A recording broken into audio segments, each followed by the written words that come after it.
So, who's been to the movies lately? It's been quiet the whole time. Let's do a movie review. I went to go see Indiana Jones, The Dial of Destiny. Y'all, let me tell you, first of all, I was getting my whole 1980s life.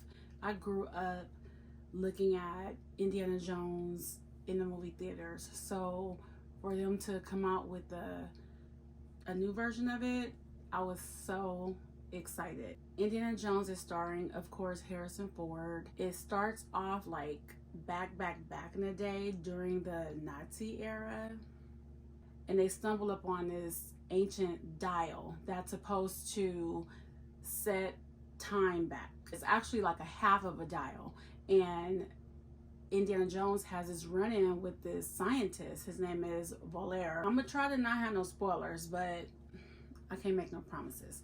It looks like the scientist was killed. That's what I thought. So now it's years later. Actually, it's 1969. He's an archaeology professor. He's divorced. He reunites with his goddaughter, which is Basil's daughter, Helena. She sells like stolen items on the black market or whatever. And I knew she was up to something. I knew it because I'm like, first of all, who are you? So she finds out that Indy has the half of the dial, and of course she wants to sell it. Indiana Jones is like, he's oblivious to any of this, and because she's looking for the stolen half dial, guess who shows up? Right, Volaire. He didn't resurface. He ain't dead. So I'm telling y'all, I was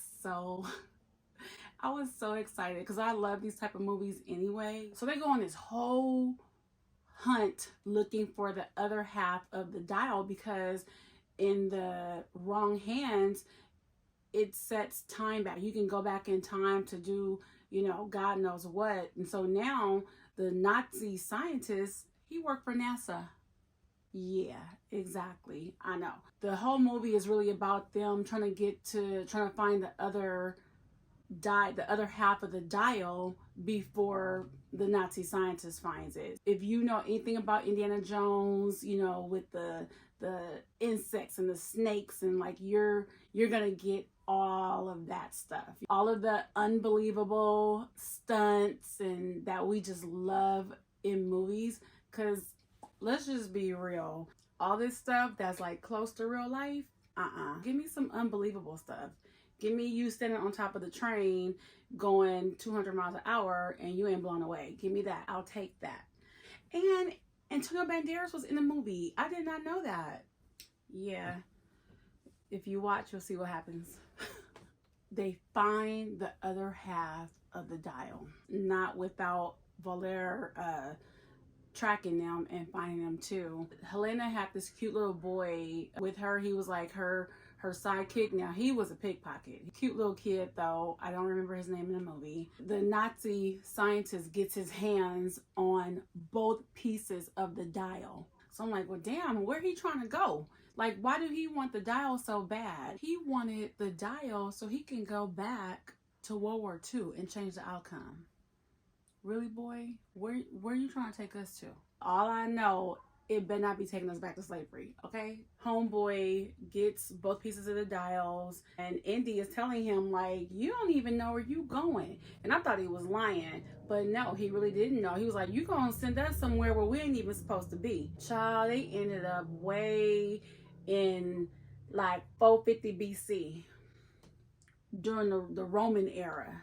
It was so nostalgic. I'm not gonna tell the end, but there was like a moment that made me like teary-eyed because he's older now. So if you remember in the previous ones, he was like young, and of course he had his hat and that whip. He's like, you know what? Just leave me here. Leave me with the Romans.